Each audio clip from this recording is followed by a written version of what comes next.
அனைவருக்கும் சலாம் வணக்கம். இதுல பாருங்க, நாங்க 2020ஆம் ஆண்டு பாஸ் பேப்பர்ல மொத்தம் 1 தொடக்கம் 40 இது வரைக்கும் பாத்துக்கிறோம். சரியா? பேலன்ஸா நாங்க 41 தொடக்கம் 50 இறுதி 10 கேள்வியை பார்ப்போம். ஓகே, 41வது கேள்வியை பாருங்க. உங்களுக்கு 41வது கேள்வி கேட்கப்பட்டிருக்குது நோட்ஸ் கேள்வி. கணக்கீட்டு எண்ணக்கரு சட்டத்தை அடிப்படையா கொண்டு கேள்வி போடப்படி. ஏற்கனவே சொல்லி தந்தேன். உங்களுக்கு கணக்கீட்டு எண்ணக்கரு சட்டத்துல சில விடயங்கள் மாற்றம் அடைஞ்சு. உதாரணமாக சொத்துக்கள், பொறுப்புகள், உரிமையாண்மை, வரைவிலக்கணம், வருமானம், செலவுகள், வரைவிலக்கணம். அடுத்தது நிதிக்கூற்றுகளின் மூலங்களை அளவீடு செய்யற அடிப்படைகள், முறைகள். சரியா? அதன் அடிப்படையில 41வது பாருங்க. 2018ஆம் ஆண்டு வருடத்தில் அறிமுகப்படுத்தப்பட்ட நிதி அறிக்கையிலான எண்ணக்கரு சட்டத்துக்கு அமைய பின் வருவனவற்றை என்ன செய்ய பூரணப்படுத்துக. எனவே 41வதுல ஒரு ஸ்ட்ரக்சர் கேள்வி தரப்படி அதுல பொருத்தமான பதங்களை தான் எழுதணும். அதாவது கணக்கீட்டு எண்ணக்கரு சட்டத்துல சொல்லப்பட்ட விஷயத்த மட்டும்தான் எழுதணும். இல்லாட்டி ஆன்சர் முழு மார்க்ஸ் வராது. எனவே பாருங்க, 41வதுல ஆனா அவன் அண்டு தரப்படி. சரியா? 41வது ஆனா அவனா கேள்விய பார்ப்போம்.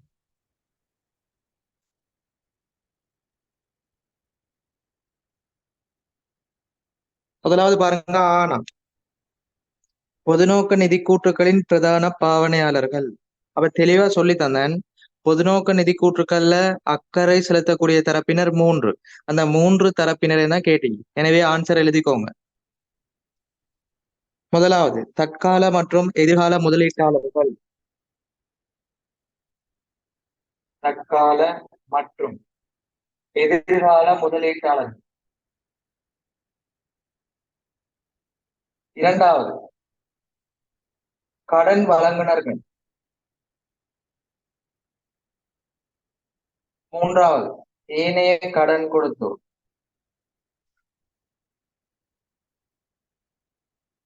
இப்ப தெளிவா விளங்கிக்கோங்க.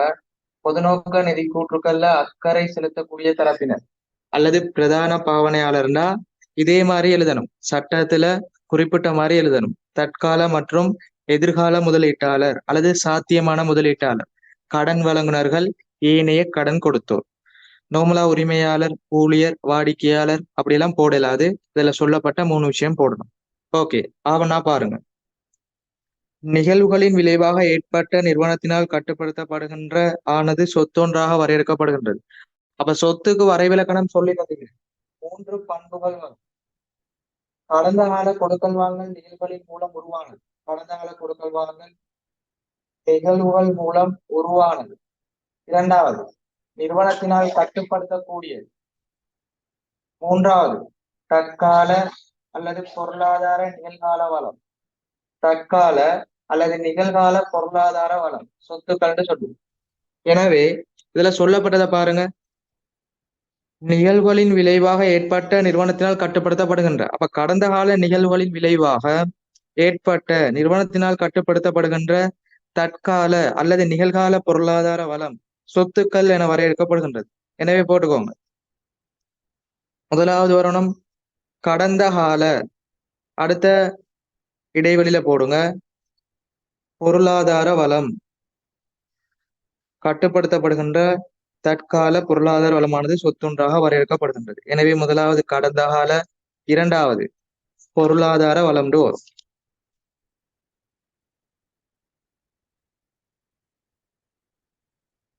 சரியா?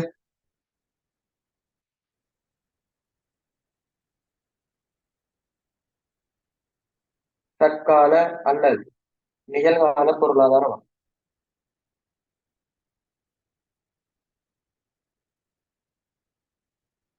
எனவே தெளிவா பாருங்க.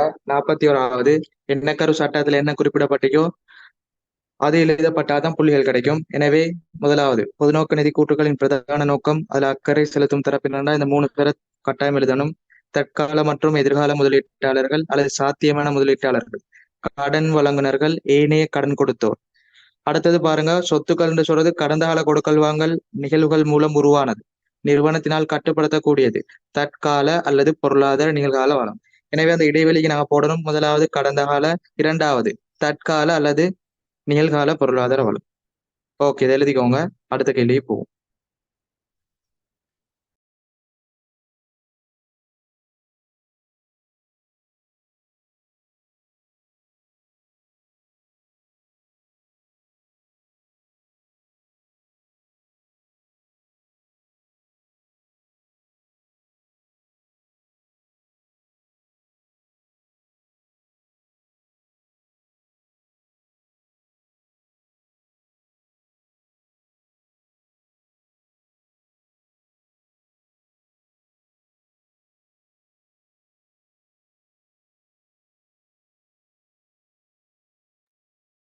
நாற்பத்தி ரெண்டாவது பாருங்க, குத்தகை தொடர்பானது SLFRS 16. நாங்க SLFRS 16 படிச்சுட்டாங்க. குத்தகை தொடர்பான சீராக்கங்கள் அனைத்தும் சொல்லி தந்தேன். குத்தகை பொறுப்பு, சொத்து பயன்படுத்தல், உரிமை. இதுல உங்களுக்கு கேட்கப்பட்ட கேள்வி, SLFRS 16 படி நிதி நிலைமை கூற்றில் சமர்ப்பிக்கப்பட வேண்டிய குத்தகை பொறுப்பு. அப்ப குத்தகை பொறுப்பு மட்டும்தான் கேட்கப்பட்டது. எனவே குத்தகை பொறுப்பு கணக்கு மட்டும் அடிச்சா போதும். எனவே டிஃபார்ம் போடும். குத்தகை பொறுப்பு, குத்தகை பொறுப்பு அல்லது சொத்து பயன்படுத்தல் உரிமை கணக்குன்னு சொல்றது நிகழ்கால பெறுமதியை அடிப்படையாக கொண்டு தயாரிக்கணும். நியாயமான பெறுமதி போடக்கூடாது. எனவே குத்தகை பொறுப்புட ஃபார்மட்டை போடுவோம். முதலாவது செலவு, நிகழ்கால பெறுமதி, ஆண்டுக்குரிய வட்டி, அடுத்தது தவணை கட்டணம். இறுதியில நாங்க கூட்டி எடுத்தோம்னா மீதி வந்தது வரும். இதை சொல்லுவோம் மொத்த குத்தகை பொறுப்பு.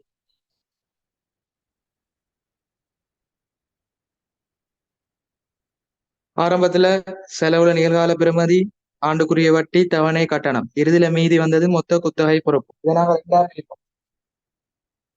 நடைமுறை பொறுப்புகள், நடைமுறை அல்லா பொறுப்புகள்.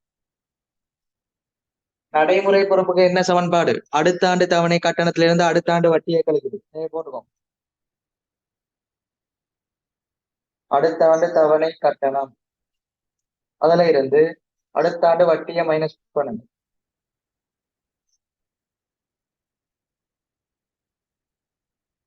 உங்களுக்கு டிரெக்டா நடைமுறை பொறுப்பு வரும்.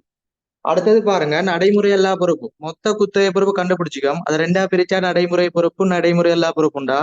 நடைமுறை பொறுப்பு இப்ப தெரியும். அப்ப எப்படி நடைமுறை எல்லா பொறுப்பு கண்டுபிடிக்கிறது? இலகுவானது. மொத்த குத்தகை பொறுப்புல இருந்து நடைமுறை பொறுப்புகளை கழிச்சோம்னா நடைமுறை அல்லா பொறுப்புகள் வரும். இவ்வளவுதான் இலகுவான விஷயம். அவங்களுக்கு கேட்கப்பட்டது பொறுப்புகள் தொடர் குத்தகை பொறுப்பு, அதை மட்டும் கண்டுபிடிக்கொண்டா குத்தகை பொறுப்பு கணக்கு போட்டுக்கோங்க. Okay, format அடிச்சுக்கோங்க. ஆன்சருக்கு போவோம்.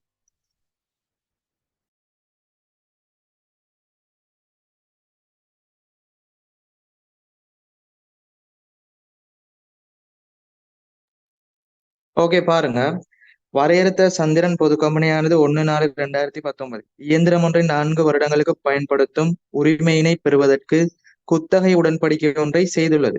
இத்திகதியில் குத்தகை பொறுப்பின் ஆரம்ப அளவீடு 1713 ஆகும். அந்த ஆரம்ப அளவீடை தான் சொல்லுவோம் குத்தகை பொறுப்புடன் நிகழ்கால பெறுமதி. எனவே போட்டுக்கோம், கட் பண்ணி போட்டுங்க 1713. அடுத்தது பாருங்க தொடர்ச்சியா, குத்தகை உடன்படிக்கையின்படி வருடாந்த குத்தகை தவணை கட்டணம் 600. எனவே தவணை கட்டணம் வரவு போடும் 600. ஓகே, அடுத்தது முதலாவது தவணை கட்டணம் 31/3/2020 செலுத்தப்பட்டது. 31/3/2020 மற்றும் 31/3/2021 முடிவடைந்த வருடங்களுக்கான குத்தகை வட்டி. அப்ப 20ன்னு சொல்றது குறிப்பிட்ட நிதியாண்டு, 21 அடுத்த வருட நிதியாண்டு. அப்ப வட்டிகள் தரப்பட்டிக்கு நம்மட நிதியாண்டுக்கும் அடுத்த வருட நிதியாண்டுக்கும். அப்ப ஆண்டுக்குரிய வட்டிய குத்தகை பொறுப்புல செலவுல போடணும். அடுத்த ஆண்டு வட்டிய நடைமுறை பொறுப்பு சமன்பாட்டுல போடணும். எனவே ஆண்டுக்குரிய வட்டி போடுங்க, செலவுல 257. அடுத்த ஆண்டு வட்டிய நடைமுறை பொறுப்பு சமன்பாட்டுல போடுங்க. எனவே 205.5. ஓகே, இப்ப நாங்க கூட்டி எடுத்தோம்னா ஆன்சர் வரும். இப்ப கூட்டி எடுத்து மொத்த குத்தகை பொறுப்பை கண்டுபிடிப்போம். நிகழ்கால பெறுமதி 1713, வட்டி 257. ரெண்டையும் கூட்டி போடுங்க டபுள்ல 1970. 1970ல இருந்து 600 கழிச்சு போடுங்க, மொத்த குத்தகை பொறுப்பு 1370. ஓகே, இப்ப 1370 மொத்த குத்தகை பொறுப்பு கண்டுபிடிச்சிட்டோம். இப்ப நடைமுறை பொறுப்பு நடைமுறை எல்லா பொறுப்புக்கும் வாரம். அடுத்த ஆண்டு தவணை கட்டணம்டா ஒரே விஷயம் தான். தவணை கட்டணம் ஒவ்வொரு ஆண்டும் சமனான பெறுமதியே செலுத்தப்படும், ஒன்றும் சொல்லப்படலாது. பொதுவா தவணை கட்டணம் ஒவ்வொரு ஆண்டும் அதே பெறுமதி செலுத்தப்படும். பேப்பர்ல வித்தியாசம் சொன்னா வித்தியாசம் போடணும், அப்படி இல்லையா சமனாக வரும் எடுத்துக்கோங்க. எனவே போட்டுக்கோங்க 600. 600ல இருந்து அடுத்த ஆண்டு வட்டியை கழிச்சு போடுங்க. நடைமுறை பொறுப்போர் 394.5. மொத்த குத்தகை பொறுப்பு தெரியும் 1370. அதுல நடைமுறை பொறுப்பு கண்டுபிடிச்சிக்கிற 394.5. அதை மைனஸ் பண்ணோம்னா நடைமுறை அல்ல பொறுப்புகள் வரும், போட்டுக்கோங்க 975.5. சிம்பிளான விஷயம். சரியா? இப்ப ஆன்சர் ஆனா ஆவண்ணா. முதலாவது ஆன்சர் 394,500. இரண்டாவது ஆன்சர் 975,500. சிம்பிளா கண்டுபிடிக்கலாம். உங்களுக்கு பேப்பர்ல மேல 3 சேப்பு கட் பண்ணி தராட்டி கட்டாயம் 3 சேப்பு சேர்த்து ஆன்சர் போட்டுக்கொள்ளணும். சரியா? அப்ப குத்தகை பொறுப்பு அடிச்சு சமன்பாடுகளை போட்டா இலகுவா ஆன்சர் பெற்றுக்கொள்ளலாம். ஓகே, எழுதிக்கோங்க.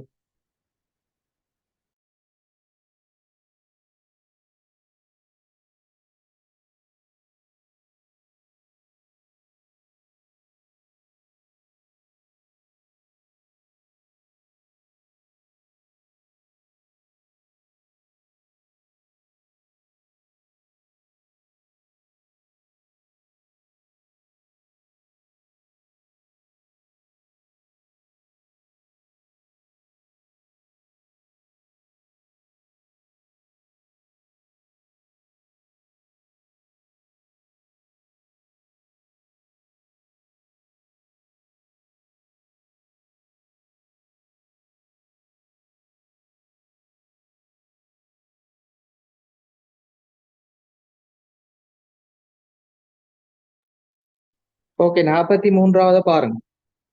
அவ்வளவு பங்கு வளங்கள் தொடர்பான கேள்வி தொடர்ச்சியா பாக்குறோம். பங்கு வளங்கள்ல ஒரு கூறப்பட்ட மூலதன இறுதி மீதி கேட்கப்பட்டிக்கு, நிறுத்தி வைத்த ரூபாய் இறுதி மீதி கேட்கப்பட்டிக்கு. இப்ப என்ன கேட்கப்பட்டிக்கோ அதை முதலாவது போடுவோம், இறுதி மீதியை போடுவோம். பங்கு வளங்கள்ல பதிவுகளுக்கு அமைய இரட்டை பதிவுக்கு அமைய கூட்டுவோம் கழிப்போம், இறுதி மீதி வரும். எனவே முதலாவது கூறப்பட்ட மூலதனம் அல்லது கூறப்பட்ட சாதாரண பங்கு மூலதனம். கூறப்பட்ட மூலதனம் அல்லது கூறப்பட்ட சாதாரண பங்கு மூலதனம். இரண்டாவது பாருங்க, நிறுத்தி வைத்த வருவோம்.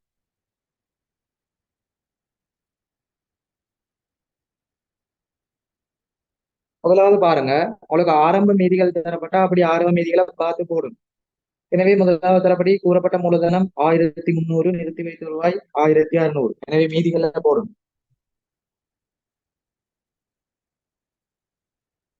ஓகே, அடுத்தது நாங்க பங்கு வளங்களை பார்ப்போம். கீழே என்ன சொல்லப்பட்டீங்க மேலதிக தகவல். கம்பெனியானது 31/3/2020 முடிவடைந்த வருடத்தில் 8 லட்சம் நிறுத்தி வைத்த வருவாயினை மூலதனமாக்கியது. அப்போ ஒவ்வொரு விஷயத்துக்கும் இரட்டை பதிவு தெரிஞ்சு கொள்ளணும். நிறுத்தி வைத்த வருவாய் எப்படி வரும், உரிமை வளங்கள் எப்படி வரும், பொது ஒதுக்கத்துக்கு மாற்றுதல் எப்படி வரும், பொது பங்கு வளங்கள் எப்படி வரும். எனவே முதலாவது நிறுத்தி வைத்த வருவாயை மூலதனமாக்குதல். நிறுத்தி வைத்த ரூபாயை மூலதனமாக்கினா இரட்டை பதிவு எப்படி வரும்? அந்த நிறுத்தி வைத்த ரூபாய் குறைஞ்சி கூறப்பட்ட மூலதனம் கூடும். எனவே நிறுத்தி வைத்த வருமான கணக்கு வரவு, கூறப்பட்ட மூலதன கணக்கு செலவு. நிறுத்தி வைத்த வருமான கணக்கு வரவு, கூறப்பட்ட மூலதன கணக்கு செலவு. எனவே பெறுமதி 800. இதுல பாருங்க, நிறுத்தி வைத்த உரையில வரணும்னா நிறுத்தி வைத்த உரையில குறைக்கணும். கூறப்பட்ட மூலதனம் செலவுனா கூறப்பட்ட மூலதனத்துல கூட்டணும். எனவே கூறப்பட்ட மூலதனத்துல கூட்டுங்க. நிறுத்தி வைத்த வருவாய் ஒதுக்கமாக்குறது பண்ணல். சரியா? நிறுத்தி வைத்த ரூபாய் மூலதனமாக்கப்பட்டல், அதை ஒதுக்கம் போட்டுக்கோங்க. 800 கூட்டுங்க. இரண்டாவது நிறுத்தி வைத்த ரூபாயில மைனஸ் பண்ணணும், எனவே மைனஸ் பண்ணுங்க.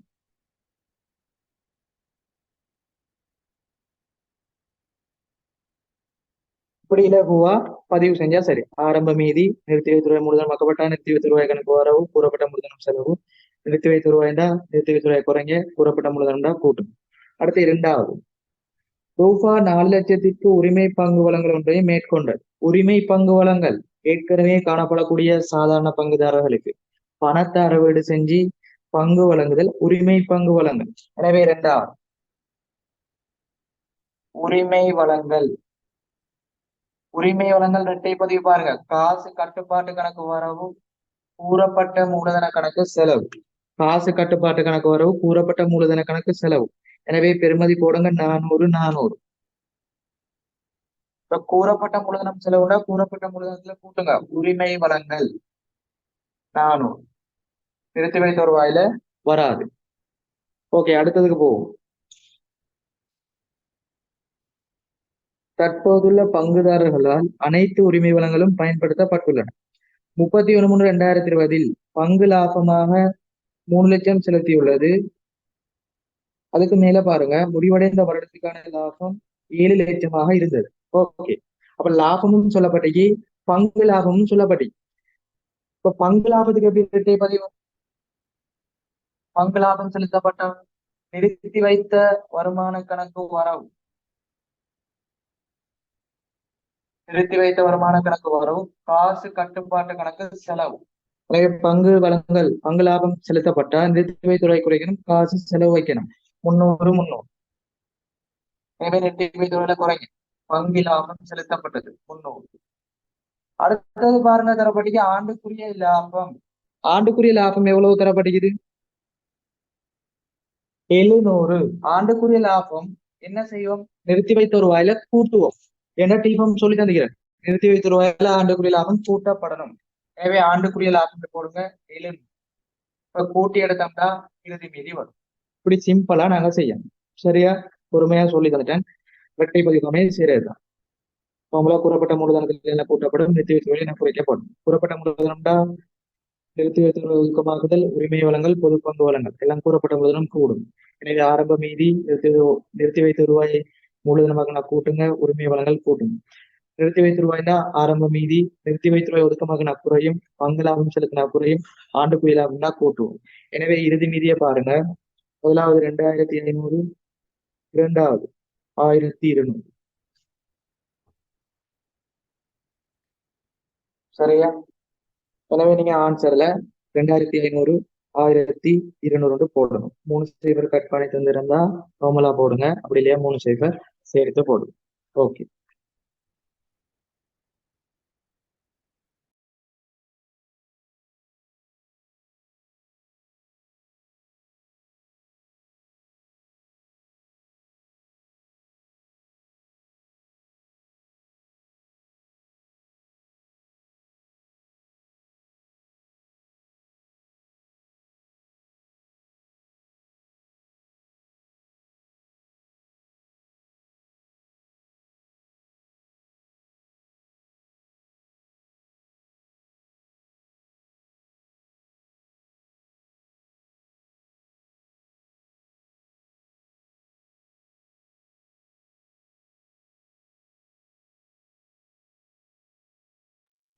நாற்பத்தி நாலாவது பாருங்க, நோட்ஸ் கேள்வி. ஏற்கனவே இந்த 44வதுல சொல்லப்படுற விஷயம் அவ்வளவு சொல்லி தந்தேன். சரியா? SLFRS 15 வாடிக்கையாளர் ஒப்பந்தத்துடன் தொடர்புடைய வருமானம். வாடிக்கையாளர் ஒப்பந்தத்துடன் தொடர்புடைய வருமானம் அதுல சொல்லி தந்தேன். படிமுறைகளை வச்சுதான் கேள்வி வரும். முதலாவது, ஒப்பந்தத்தை இனம் காணுதல், சேர்த்திறன் கடப்பாட்டினை இனம் காணுதல், கொடுக்கல் வாங்கல் விலையை தீர்மானித்தல், கொடுக்கல் வாங்கல் விலையை பகிர்வு அல்லது ஒதுக்கீடு செய்தல், வருமானத்தை இனம் காணுதல். அப்ப இது ஏற்கனவே உங்களுக்கு ரோல் குலர் பேப்பர் 4ஆம் தவணை 9ஆம் பேப்பர்ல சொல்லி தந்த விஷயம். இப்ப டிரெக்டா ஆன்சருக்கு போகும். உங்களுக்கு 2019லயும் இதே கேள்வி போடப்பட்டீங்க. இதுல சொல்லப்பட்ட விடயங்களை அப்படி பாடமாக்கி வச்சுக்கொள்ளணும். எனக்கு கூட்டுற கேள்வி நோட்ஸ்ல தரப்பட்டது. எனவே பாருங்க, ABCDன்னு தரப்பட்டது. முதலாவது ஏ பாருங்க, வாடிக்கையாளர் ஒருவருடனான ஒப்பந்தம் ஒன்று பல்வேறு செயற்திறன் கடப்பாடுகளை உள்ளடக்கி இருக்க முடியும். அப்ப SLFRS 15 படி படிமுறைன்ற ஒரு விஷயமே. முதலாவது, ஒப்பந்தத்தை இனம் காணல்.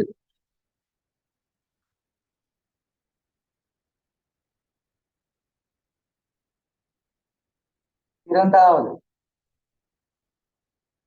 செயற்திறன் கடப்பாட்டினை இனம் காணல்.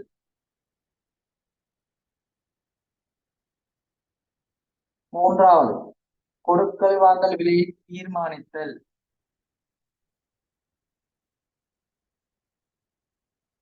நான்காவது, கொடுக்கல் வாங்கல் விலையை பகிர்வு செய்தல் அல்லது ஒதுக்கீடு செய்தல்.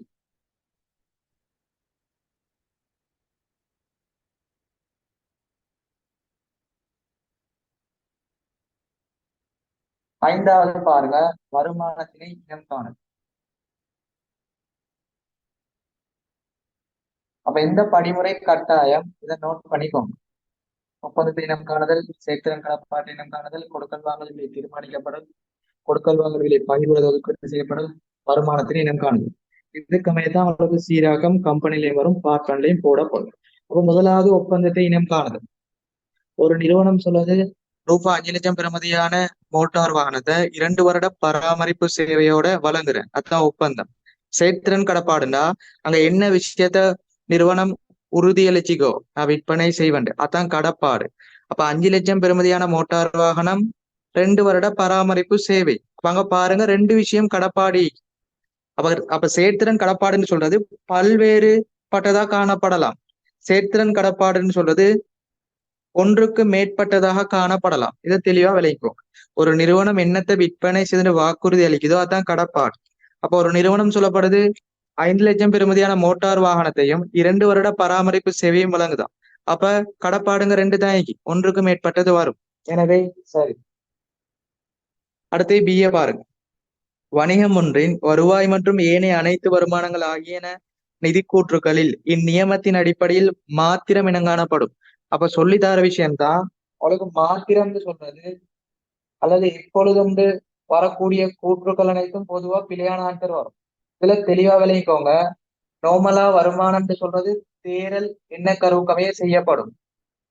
அடுத்தது, வாடிக்கையாளர் ஒப்பந்தத்துடன் தொடர்புடைய வருமானம். இந்த வாடிக்கையாளர் ஒப்பந்தத்துடன் தொடர்புடைய வருமானம் மட்டும்தான் இந்த நியமத்தின் அடிப்படையில செய்யப்படும். SLFRS 15 கமை. இதை தெளிவா விலகிக் கொள்ளணும். ஒரு வருமானம் தொடர்பா நாங்க காட்டக்கூடிய என்ன காரணம்னா தேரல், அதை பின்பற்றி செய்யணும். வாடிக்கையாளர் ஒப்பந்தத்துடன் தொடர்புடைய வருமானங்கள் மாத்திரமே SLFRS 15 கமையை சீராக்கப்படும். இதுல சொல்லப்பட்டது அனைத்து வருமானங்கள் எல்லாம் இந்த நியமத்தின் அடிப்படையில் சொல்லப்பட்டது பிழையான கூற்று. அடுத்து சிஏ பாருங்க. நிறுவனம் ஒன்று ஒப்பந்தத்தில் உள்ள ஒவ்வொரு செயற்திறன் கடப்பாடும் திருப்தி அடையும் போது வருமானம் இனங்காணப்படும். எனவே சரி, வருமானம் இனங்காணப்படும் சந்தர்ப்பம் நோட்ஸ் தந்துகிறேன். இப்போ வருமானம் இனங்காணப்படும் சந்தர்ப்பம்டா ஒரு வாக்குறுதிய ஒரு வாடிக்கையாளருக்கு வாக்குறுதி அளிக்கப்பட்ட பொருட்கள் சேவைகள் பரிமாற்றப்படும் சந்தர்ப்பத்துல அந்த ஒப்பந்தத்துல சொல்லப்பட்ட அந்த கடப்பாட்டுல திருப்தி அடையும் போது வருமானம் இனங்காணப்படும். அந்த கடப்பாடு சொல்லப்பட்ட விஷயம் எப்ப நிறைவேற்றப்படுதோ அப்ப திருப்தி அடையப்படும். எனவே சி கூற்று சரியானது. நோட்ஸ்ல அப்படி சொல்லப்பட்டு, எனவே சரின்னு போடும். அடுத்து டி, உறுதியளிக்கப்பட்ட பொருட்கள் அல்லது சேவைகளை வாடிக்கையாளர் ஒருவருக்கு மாற்றுவதற்கான பரிமாற்றத்தின் போது நிறுவனத்திற்கு உரித்துடையதென எதிர்பார்க்கப்படும் கைமாற்று தொகை கொடுக்கல் வாங்கல் விலை. அப்ப கொடுக்கல் வாங்கல் விலைன்னா என்ன?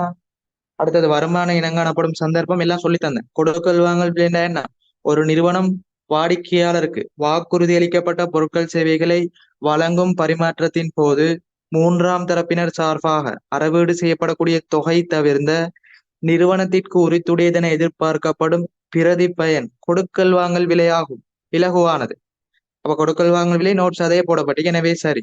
இது நியமத்துக்கு அமைய உள்ள நோட்ஸ். அதுல சொல்லப்பட்டதை அப்படியே எழுதி பாடமாக்கி வச்சுக்கோங்க. ஏற்கனவே நோட்ஸ் தந்துக்கிறேன்.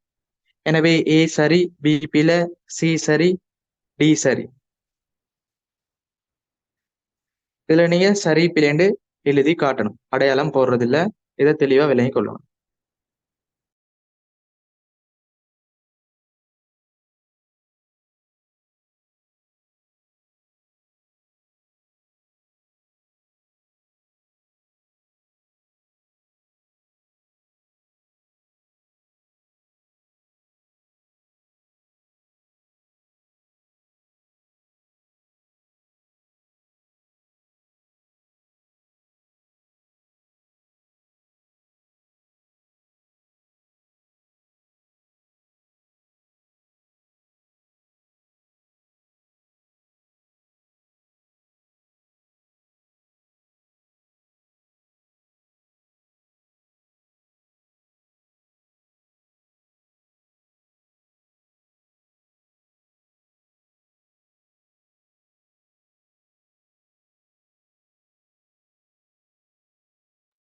ஓகே, அடுத்த கேள்வியை பாருங்க.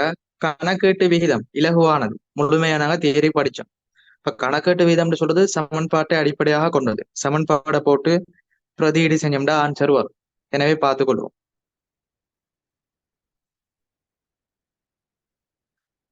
45வது பாருங்க.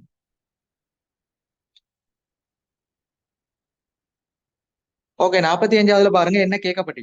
முதலாவது நடைமுறை சொத்துக்கள், இரண்டாவது நடைமுறை விகிதம்.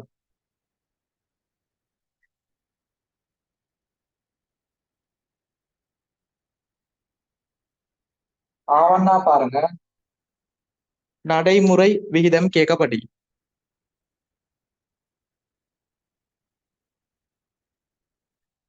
எப்படி இலகுவா கண்டுபிடிக்கிறதுன்னு பாப்போம். அவளுக்கு இப்படி கேள்வி கேட்கப்பட்டா முதலாவது பார்க்கணும் தரவுல எந்த விகிதத்துக்கான ஆன்சர் தந்திக்கிறான்னு பார்க்கணும். இதுல பாருங்க, கம்பெனி ஒன்றின் 31/3/2020 உள்ள துரித சொத்துக்கள் விகிதமானது 1.1:1 இருந்தது. கம்பெனியின் நடைமுறை சொத்துக்களில் உள்ளடங்கியுள்ள ஏனைய சொத்துக்களுக்கு மேலதிகமாக ரூபா 2,50,000 இருப்புகளும் முற்பண செலவுகளும் உள்ளடங்கியுள்ளது. இத்திகதியில் நடைமுறை பொறுப்புகள் 5 லட்சமாக இருந்தது. அப்ப நடைமுறை சொத்து கேட்டா அடுத்து நடைமுறை வீதம் கேட்கப்படி. இப்ப நடைமுறை வீதத்துக்கு சமன்பாடு தெரியும், அதை போட்டுக்கொள்வோம். நடைமுறை வீத சமன்பாடு என்ன? நடைமுறை சொத்தின் கீழ் நடைமுறை பொறுப்பு. இது ஓகே. அப்ப முதலாவது கேட்கப்பட்டது நடைமுறை சொத்து. நடைமுறை சொத்து எப்படி கண்டுபிடிக்கிறது தம்பி? நடைமுறை சொத்து எப்படி கண்டுபிடிக்கிறது? இலகுவா கண்டுபிடிக்கலாம். பாருங்க சொல்லித்தார. அவளுக்கு நடைமுறை சொத்துக்கள்னு சொல்றது நடைமுறை சொத்து. இந்த நடைமுறை சொத்துல இருந்து இறுதி இருப்புகளையும் முற்பண செலவுகளையும் கழிச்சு வந்தா துரித சொத்துன்னு சொல்லுவோம். நடைமுறை சொத்துல இருந்து இறுதி இருப்பையும் முற்பண செலவையும் கழிச்சு வாரத்துக்கு சொல்லுவோம் திரவ சொத்து அல்லது துரித சொத்துன்னு சொல்லுவோம். நடைமுறை சொத்துக்கள்ல இருந்து இறுதி இருப்பையும் முற்பண செலவையும் கழிச்சு வர்றது திரவ சொத்து. அதை அப்படியே சமன்பாடை மாத்தி போட்டா திரவ சொத்தோட